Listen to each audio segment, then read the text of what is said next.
नमस्कार, स्वागत छ तपाईहरुलाई सिभिल इन्जिनियरिङ किङ युट्युब च्यानलमा। आज म तपाईहरुलाई relation between four bearing and back bearing, four bearing र ब्याक बेरिङमा के चाहिँ सम्बन्ध छ, कस्तो सम्बन्ध छ त्यसको बारेमा चाहिँ कुरा गर्न गइरहेको छु। यदि तपाईलाई चाहिँ होल सर्किल बेरिङमा चाहिँ फोर बेरिङ दिइसकेको छ भने त्यसबाट कसरी चाहिँ ब्याक बेरिङ निकाल्ने, त्यस्तै तपाईको फोर बेरिङ क्वाड्रेन्टल बेरिङमा दिइसकेको छ भने त्यसबाट कसरी चाहिँ ब्याक बेरिङ निकाल्ने, त्यो सबै कुरा गर्छु है। धैर्यतापूर्वक सुरुदेखि अन्तिमसम्म हेर्नु होला र च्यानलमा नयाँ हुनुहुन्छ भने च्यानललाई सब्स्क्राइब गर्नु होला, भिडियोलाई लाइक पनि गर्नु होला, साथीहरुसँग चाहिँ भिडियोलाई शेयर पनि गर्दै गर्नु होला र चाहिँ कुरा यहाँबाट सुरु गरौँ है। के छ, in case of whole circle bearing हेर्न सक्नुहुन्छ, यो होल सर्किल बेरिङको लागि राखेको छु। त्यस्तै चाहिँ इन केस अफ क्वाड्रेन्टल बेरिङको लागि कसरी चाहिँ क्वाड्रेन्टल बेरिङ तपाईको फोर बेरिङ दिइसकेपछि त्यसबाट कसरी चाहिँ ब्याक बेरिङमा निकाल्ने त्यो यहाँ चाहिँ सिकाउँछु। त्यस्तै यहाँ चाहिँ होल सर्किल बेरिङमा तपाईको फोर बेरिङ दिएको छ भने त्यसलाई कसरी चाहिँ ब्याक बेरिङमा गर्ने परिवर्तन गर्ने, कसरी चाहिँ निकाल्ने त्यसबाट हैन, त्यो चाहिँ सिकाउँछु है। त यहाँ हेर्नुस् त के छ लेखिएको, back bearing is equal to fore bearing plus minus 180 degree. यो एउटा फर्मुला हो है, ब्याक बेरिङ निकाल्ने के हो, यो एउटा फर्मुला हो। ब्याक बेरिङ होल सर्किल बेरिङमा तपाईको दिएको छ भने हैन फोर बेरिङ, अनि त्यसलाई ब्याक बेरिङ निकाल्नु पर्यो भने त ब्याक बेरिङ बराबर तपाईले के गर्नुपर्छ, फोर बेरिङमा प्लस माइनस 180 डिग्री चाहिँ जोड्नुपर्छ या घटाउनुपर्छ, कस्तो केस छ है त्यो केसको बारेमा पनि कुरा गर्छु। र यहाँ हेर्नुभयो भने छुट्याएर यही फर्मुलालाई हेर्नुभयो भने back bearing is equal to fore bearing plus 180 degree. अब यो प्लस माइनस भनेको थिएँ मैले हैन। अब यसलाई छुट्याएर हेर्दाखेरि हेर्नुस्, ब्याक बेरिङ यसलाई बीबी पनि लेख्न सक्नुहुन्छ तपाईले र फोर बेरिङलाई एफबी पनि लेख्न सक्नुहुन्छ। सर्ट फर्म चाहिँ लेख्नु होला तपाईले है। त back bearing is equal to fore bearing plus 180 degree कस्तो केसमा हुन्छ भन्दाखेरि जब तपाईको फोर बेरिङ 180 डिग्री भन्दा कम छ। सुन्नुस् है ध्यानपूर्वक, back bearing is equal to fore bearing plus 180 degree. Fore बेरिङमा 180 डिग्री जोडेर अनि ब्याक बेरिङ जुन ल्याउँछौ त्यो कति बेला हुन्छ त फोर बेरिङ तपाईको 180 डिग्री भन्दा कम हुन्छ, त्यति बेला यो फर्मुला एप्लाई हुन्छ। त्यस्तै back bearing is equal to fore bearing minus 180 degree, back bearing is equal to fore bearing minus fore बेरिङबाट के गर्नुपर्छ, 180 डिग्री घटाउनु पर्छ। अनि कति बेला त्यो हुन्छ तपाईको ब्याक बेरिङ निकाल्नलाई यो फर्मुला, जब फोर बेरिङ तपाईको 180 डिग्री भन्दा बढी छ। सुन्नुस् है, तपाईको फोर बेरिङ 180 डिग्री भन्दा बढी छ अनि त्यति बेला। अब यसलाई चाहिँ प्र्याक्टिकली म तपाईलाई यो केस र यो केस दुवै केसलाई चाहिँ हेराउँछु है। यो हाम्रो होल सर्किल बेरिङको कुरा गर्दाखेरि यहाँ हेर्नुस्, यो हाम्रो के हो, यो ए स्टेसन हो, त्यस्तै यो हाम्रो बी स्टेसन हो है, दुईवटा स्टेसन छ। अब हाम्रो वर्किङ प्रोग्रेस म कुरा गरिसकेको छु एउटा चाहिँ अघिल्लो भिडियोमा हैन, कि वर्किङ प्रोग्रेस के हो हैन, यो सबै कुरा चाहिँ गरेको थियो। त्यही पनि एकचोटी अझै गरौँ है। यो हाम्रो नर्थ हो, अलवेज नर्थ हुन्छ। होल सर्किल बेरिङमा के हुन्छ, होल सर्किल बेरिङ केबाट नाप्छौ, कसरी नाप्छौ भन्दाखेरि नर्थको रिफरेन्समा क्लकवाइज डाइरेक्सनमा सर्भे लाइनसम्मको जुन एंगल हुन्छ त्यसलाई या बेरिङ हुन्छ त्यसलाई चाहिँ के भन्छौँ हामी, होल सर्किल बेरिङ। अब हेर्नुस्, तपाईको वर्किङ प्रोग्रेस डाइरेक्सन हैन को कुरा गरिरहेको थिए। यहाँ हेर्नुस्, अब हाम्रो यस्तो छ है, यस्तो हेर्नुस्, मेरो के छ, ए देखि बी तर्फ काम भइरहेको छ हैन। म ए मा सुरुमा सेटअप गरे अनि बी तर्फ हेरे, मतलब ए देखि बी तर्फ चाहिँ काम गर्दै गइरहेको छु है, प्रिज्मेटिक कम्पासमा सर्भे गर्दै गइरहेको छु। अब गर्दाखेरि त यो के भयो, हाम्रो वर्किङ प्रोग्रेस डाइरेक्सन के भयो हाम्रो, यो वर्किङ प्रोग्रेस डाइरेक्सन। वर्किङ हाम्रो के तर्फ गइरहेको छ, ए देखि बी तर्फ गइरहेको छ है।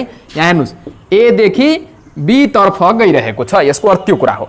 अब हेर्नुस्, तपाईको के हुन्छ, यो रिडिङ लिनुभयो भने होल सर्किल बेरिङमा तपाईको के हुन्छ, नर्थको रिफरेन्समा सर्भे लाइनसम्मको जुन एंगल हुन्छ त्यसलाई चाहिँ के भन्छौँ हामी, होल सर्किल बेरिङ। अब मान्नुस् तपाईको एबी को होल सर्किल बेरिङ के मतलब फोर बेरिङ के छ, फोर बेरिङ। सुन्नुस् है, के हुन्छ फोर बेरिङ मतलब ए देखि बी तर्फ चाहिँ जाँदैछु हैन।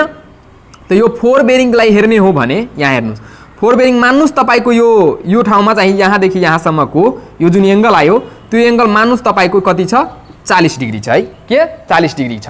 अब यो 40 डिग्री छ भने यसबाट तपाई कसरी चाहिँ यो फोर बेरिङबाट ब्याक बेरिङ निकाल्ने हैन। त ब्याक बेरिङ कस्तो हुन्छ भन्दाखेरि तपाईको वर्किङ प्रोग्रेस डाइरेक्सनको उल्टो दिशातिर हेर्नुस्, वर्किङ प्रोग्रेस डाइरेक्सन यस्तो गइरहेको छ र अब जुन ब्याक बेरिङ लिन्छु त्यो के हुन्छ, वर्किङ प्रोग्रेस डाइरेक्सनको उल्टोतिर है, अपोजिटतिर। अब यो कसरी हुन्छ भन्दाखेरि यहाँ हेर्नुस्, यो यसरी जाँदै थियो, यसरी मैले के गरे घुमाइदिए, मतलब हाम्रो वर्किङ प्रोग्रेस उता गइरहेको छ तर मैले के गरे यसलाई यतातर्फ हेरे। अब यो हाम्रो के भयो, ब्याक बेरिङ है, बीबी ब्याक बेरिङ। र यो हाम्रो जुन यो हेर्नु भइरहेछ 40 डिग्री, यो के हो हाम्रो फोर बेरिङ, जुन के छ वर्किङ प्रोग्रेस डाइरेक्सनतिर चाहिँ लिएको एंगल हो, त्यही भएर फोर बेरिङ। अब मलाई फोर बेरिङबाट ब्याक बेरिङ निकाल्नु छ है। फोर बेरिङबाट ब्याक बेरिङ निकाल्नको लागि हेर्नुस् त कुन कन्डिसन एप्लाई भइरहेछ, यो कन्डिसन कि यो कन्डिसन।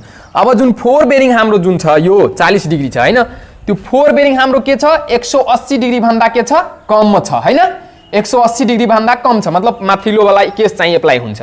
अब कम छ भने यसको चाहिँ फर्मुला माथि वाला लगाउनुस् त ब्याक बेरिङ निकाल्नको लागि, BB of back bearing of AB line है। यो लाइनको नाम के भयो हाम्रो वर्किङ प्रोग्रेस डाइरेक्सनले चाहिँ यसको नाम चाहिँ के भइसक्यो हाम्रो एबी भयो।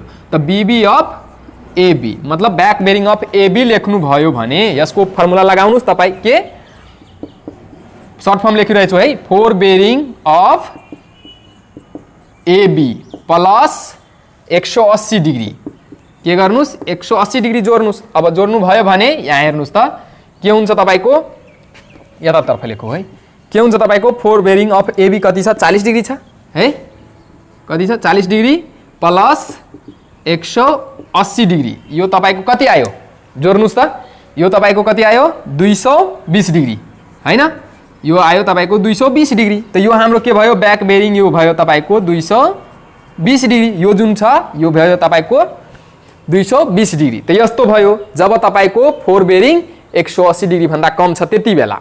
अब अर्को चाहिँ हेराउँछु म तपाईलाई है, अर्को हेर्नुस्, यो एउटा फर्स्ट कन्डिसनको भयो। अब सेकेन्ड कन्डिसनको हेर्ने हो भने यहाँ हेर्नुस्, यो हेर्नको लागि यहाँ बनाउँछु है, यो मेरो के हो यो नर्थ हो है र यो पोइन्ट हो। अब म के गर्छु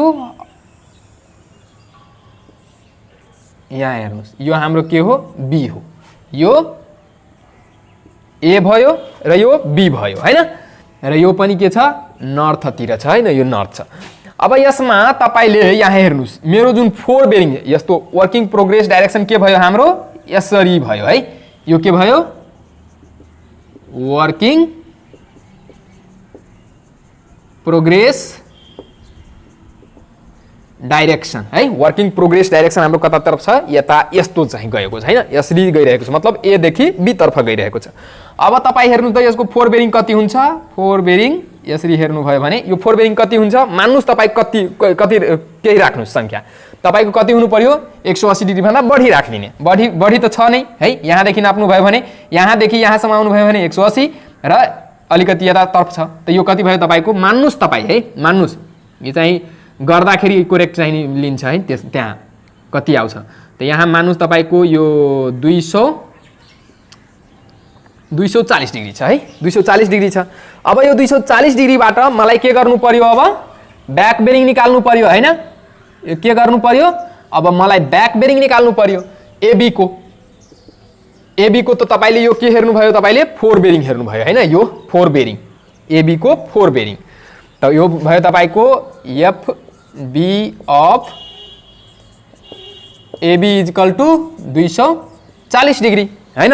अब यसको ब्याक बेरिङ निकाल्नु पर्यो, त हेर्नुस् यो के हो ब्याक बेरिङ निकाल्नको लागि यो हाम्रो यति हो हैन। अब ब्याक बेरिङ भनेको यसको यति हुन्छ, यो हुन्छ, यो हुन्छ नि, यो हुन्छ है, यसको ठ्याक्कै उल्टो दिशामा। अब तपाईले यही फर्मुला लगाउनुस् त तपाई बीबी अफ के हुन्छ एबी हैन, back bearing of AB equal to fore bearing of AB minus 180 degree कति हुन्छ यो वाला फर्मुला लाग्छ, 180 डिग्री। फोर बेरिङ हाम्रो जुन हेर्नु भइरहेछ यो फोर बेरिङ त्यो के छ 180 डिग्री भन्दा के छ बढी छ हैन, त बढी छ भने यसमा लगाउनुस् त fore bearing of AB, fore bearing of AB कति छ 240 डिग्री माइनस 180 डिग्री हैन, के 180 डिग्री अनि घटाएर ल्याउनु भयो भने यो कति आउँछ तपाईको, घटाउनु त यसलाई 200 कति छ 240 डिग्री 180 डिग्री, यो तपाईको 0, यो तपाईको 60 डिग्री आउँछ हैन, कति आउँछ तपाईको यो 60 डिग्री आउँछ। त यो जुन ल्याउनु भयो तपाईले 60 डिग्री यो के भयो हाम्रो ब्याक बेरिङ है, यसको जुन ब्याक बेरिङ भयो यो जुन बी जुन छ यो कति भयो तपाईको 60 डिग्री भयो है। त कुरा क्लियर छ। यहाँ हेर्नुस् यो पनि कन्डिसन म तपाईलाई हेराए, त्यस्तै यो कन्डिसन पनि हेराए, कसरी चाहिँ यो माइनस हुन्छ, कसरी प्लस हुन्छ र कसरी चाहिँ निकाल्ने त्यो पनि हेराइदिए। त यसरी तपाईले के गर्न सक्नुहुन्छ, होल सर्किल बेरिङमा जुन दिएको हुन्छ हाम्रो हैन यो फोर बेरिङ, अनि त्यति बेला चाहिँ कसरी त्यसबाट चाहिँ ब्याक बेरिङ निकाल्ने त्यो यसरी चाहिँ निकाल्न सक्नुहुन्छ है। त यो भयो हाम्रो कति के फोर बेरिङ हैन, फोर बेरिङबाट कसरी चाहिँ ब्याक बेरिङ निकाल्ने होल सर्किल बेरिङमा। अब तपाईको क्वाड्रेन्टल बेरिङमा दिएको छ भने है, यो त प्रिज्मेटिक कम्पासबाट तपाईले सर्भे गर्नुभयो। अब तपाईको सर्भेयर कम्पासबाट यदि सर्भे गर्दै हुनुहुन्छ भने त्यति बेला तपाईको के हुन्छ, क्वाड्रेन्टमा दिएको हुन्छ। अब जस्ट इक्जाम्पल यहाँ हेर्नुस्, तपाई के गर्ने, फोर बेरिङ अफ लाइन, यसमा सजिलो छ है, यसमा तपाईलाई धेरै चाहिँ त्यो गर्नु पर्दैन। यहाँ हेर्नुस् तपाईको के हुन्छ, क्वाड्रेन्टल बेरिङमा यो दिशा पनि लागेको हुन्छ र त्यस्तै चाहिँ बीचमा एंगल हुन्छ। अब हेर्नुस् त तपाई यो एन ई, यसमा के हुन्छ, ल लेट एउटा चाहिँ एक्जाम्पल ल्याऊ, एन यतातिर ल्याऊ है, यो के छ एन 50 डिग्री ई यस्तो छ हाम्रो है। कुनै एउटा fore bearing of AB line, fore bearing of AB line जुन छ एबी को यो छ है, यो छ फोर बेरिङ दिँदाखेरि। अब यसलाई ड्रो गरेर हेर्ने हो भने यसरी हेर्नुस्, तपाईको यो के छ, एन छ, यो हाम्रो ई एस र यो डब्लु छ है। त यसरी त कुन क्वाड्रेन्टमा छ, एन ई क्वाड्रेन्टमा छ, यसरी गएको छ 50 डिग्री हैन। त यसरी हेर्नुस् यो हाम्रो आयो, यो के हो हाम्रो एन ई डब्लु र यो यस, यसरी हेर्नु भइरहेछ हैन। यो जुन एंगल आयो त्यो कति छ हाम्रो 50 डिग्री छ। ल लेट है सपोज भइरहेछ, मानिरहेछु कि यो हाम्रो कति आएको छ 50 डिग्री आएको छ। अब यो 50 डिग्रीबाट के गर्नु पर्यो, तपाईको ब्याक बेरिङ निकाल्नु पर्यो। अब ब्याक बेरिङ हेर्नुस्, तपाईको ब्याक बेरिङ के हुन्छ, यो तपाईको फोर बेरिङ भयो भने यहाँ हेर्नुस्, यो हाम्रो फोर बेरिङ भयो भने त्यसको ठ्याक्कै उल्टो के हुन्छ, हाम्रो यो ब्याक बेरिङ हुन्छ। हेर्नुस् यो के हुन्छ, ब्याक बेरिङ। त त्यसमा तपाईलाई के गर्नु पर्थ्यो, नर्थबाट घुमेर जानु पर्थ्यो, तर यसमा चाहिँ त्यस्तो छैन। तपाईको नर्थ र साउथ दुईवटा चाहिँ हुन्छ हैन, दुईवटाको रिफरेन्समा कसको नजिकमा छ त्यो कुरा चाहिँ लिन्छु हैन। त यसरी हेर्नु भयो भने यो फोर बेरिङ यो भयो। अब ब्याक बेरिङ यसको निकाल्नु पर्यो भने यो पनि के हुन्छ 50 डिग्री नै हुन्छ। हेर्नुस् न, एकान्तर कोण लगाउनुस् न तपाई, यो मान्नुस् तपाईको नर्थ र साउथको एउटा रिफरेन्स लाइन छ, त्यसै नर्थ साउथको एउटा रिफरेन्स लाइन छ र यो के हुन्छ, प्यारालेल हुन्छ। अब प्यारालेल भएपछि हेर्नुस् एकान्तर कोणको प्रिन्सिपलबाट हेर्ने हो भने 50 डिग्री, यो पनि 50 डिग्री, यो हेर्नुस् यो 50 डिग्री, त यो पनि 50 डिग्री हुन्छ हैन। अब यसलाई कसरी गर्ने हो भने अलिकति यहाँ चाहिँ यो एउटा फर्मुलामा हेर्नुस् त, यो त आयो। अब यो कसरी कति आयो भन्दाखेरि यसलाई चेन्ज गर्नुभयो भने ब्याक बेरिङमा त बीबी अफ एबी, एबी लाइन जुन छ एबी, एबी लाइनको ब्याक बेरिङ कति भयो अब हाम्रो यस 50 डिग्री, यस 50 डिग्री डब्लु, यस डब्लु क्वाड्रेन्टमा यो एंगल छ हैन, यस 50 डिग्री डब्लु। त यसरी तपाईले के गर्नुभयो, यो फोर बेरिङबाट ब्याक बेरिङमा निकाल्नु भयो हैन, र यसरी त एउटा गर्नुभयो हैन। अब यहाँ यो फर्मुला हेराइदिइसकेपछि तपाई जुनसुकै पनि गर्न सक्नुहुन्छ। हेर्नुस् तपाईको के हुन्छ, यो क्वाड्रेन्टल बेरिङ वाला जुन सिस्टम छ त्यसमा तपाईको फोर बेरिङ र ब्याक बेरिङमा चाहिँ चेन्ज गर्नको लागि एकदमै साधारण छ। हेर्नुस् तपाईको एन छ नि, एन यस, हेर्नुस् के गरिरहेछु, एन यस, तपाई एन छ कुनै क्वाड्रेन्टमा यस लगाउनुस्, यदि ई छ त्यसमा के गर्नुस्, तपाई डब्लु लगाइदिनुस्, मतलब नर्थ साउथ इस्ट वेस्ट। ध्यानपूर्वक सुन्नुस् है, नर्थ साउथ इस्ट वेस्ट। यसलाई के गर्न सक्नुहुन्छ, तपाई रिभर्स गर्न सक्नुहुन्छ। यसलाई तपाईले के गर्न सक्नुहुन्छ, योबाट यसमा परिवर्तन गर्न सक्नुहुन्छ, त्यस्तै यसबाट यसमा परिवर्तन गर्न सक्नुहुन्छ, यसमा पनि यसबाट यसमा र यसबाट यसमा कुनमा दिएको छ त्यसमा गर्ने। हेर्नुस् म दुईवटा चाहिँ एरो दिएको छु, माथिको तल, तलको माथि, माथिको तल, तलको माथि, यसरी गर्न सक्नुहुन्छ। अनि यो जुन थीटा एंगल जुन हुन्छ त्यो थीटा हाम्रो मतलब यथावत नै रहन्छ है, के यथावत नै रहन्छ। त यो हाम्रो फर्मुला भइसक्यो है, के भइसक्यो। अब हेर्ने हो भने यहाँ हेर्नु, अब म जस्ट इक्जाम्पल तपाईलाई एउटा दिन्छु है। मानुस् तपाईको फोर बेरिङ अफ बीसी जुन छ, बीसी लाइनको हैन, यसको फोर बेरिङ दिइसके तपाईको, ल अर्को गरेर हेरौ है, यस 40 डिग्री ई यस 40 डिग्री ई दिएको छ। अब यसबाट तपाईलाई ब्याक बेरिङ निकाल्नु पर्यो हैन, त यसलाई पहिला ड्रो गरौँ है, के ड्रो गरौँ। अब ड्रो गरेर हेर्ने हो भने तपाईँ हेर्नुस्, यहाँ गरिदिन्छु है, अलिकति माथि गरिदिन्छु।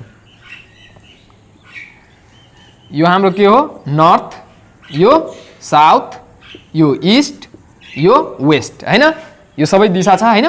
अब यो तपाईको के छ, 4 बेरिङ अफ बीसी जुन लाइन छ त्यसको चाहिँ यो बी भयो हाम्रो, यो ठाउँको यो पोइन्टको नाम बी। यस 40 डिग्री यस ई यो क्वाड्रेन्टमा छ हैन, त यही क्वाड्रेन्टमा गएको होला कहीँ हैन। त यसरी तपाईले के गर्न सक्नुहुन्छ, यो नर्थ साउथ वेस्ट ईस्ट निकाल्नु पर्यो। यो जुन एंगल दिएको छ हैन, यो के गरेको छ, यो एंगल दिएको छ, यो एंगल कति छ यहाँ हेर्न सक्नुहुन्छ, यस 40 डिग्री।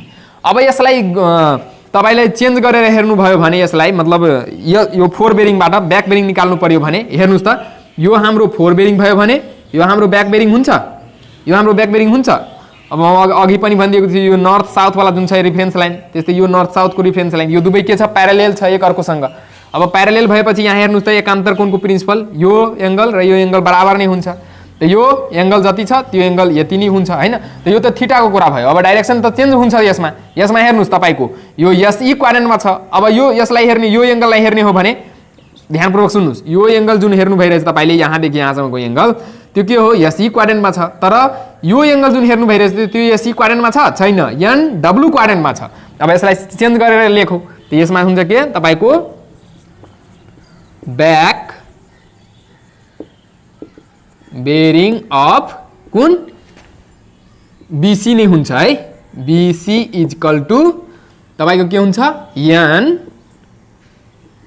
40 degree W. म के भनेको थिएँ यहाँ हेर्नुस्, त्यही कुरा एप्लाई भयो कि भएन, यसलाई एनमा र ई लाई डब्लुमा, हेर्नुस् त ई लाई डब्लुमा, यसलाई एनलाई यसमा, यसरी गर्न सक्नुहुन्छ। त्यस्तै यसलाई यतातिर हेर्नु भयो भने यहाँ हेर्नुस् त यो एनमा दिएको थियो हैन, एन 50 डिग्री ई, त एनलाई के गरे म यसमा कन्भर्ट गरे हैन, मतलब परिवर्तन गरे। त्यस्तै ई लाई वेस्टमा, त्यस्तै यतातिर हेर्नु भइरहेछ भने यो साउथलाई नर्थमा हैन र ईस्टलाई वेस्टमा। यसरी यही फर्मुलाबाट तपाईले गर्न सक्नुहुन्छ। आसानी छ है, एकदमै चाहिँ साधारण कुरा छ।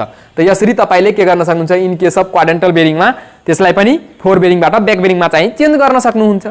कस्तो लाग्यो आजको यो लेक्चर तपाईहरुलाई? पक्कै पनि हेल्पफुल लागेको छ विश्वास गर्दै बिदा हुनु पूर्व म तपाईलाई एउटा निवेदन गर्न चाहन्छु जाँदै कि यदि च्यानलमा नयाँ हुनुहुन्छ भने च्यानललाई सब्स्क्राइब गर्नुस्, भिडियोलाई लाइक गर्नुस् र भिडियोलाई शेयर पनि साथीहरुसँग चाहिँ गर्दै गर्नुस्, यस्तै इन्जिनियरिङ पावरफुल भिडियोहरु पाउनको लागि। हस्, धन्यवाद।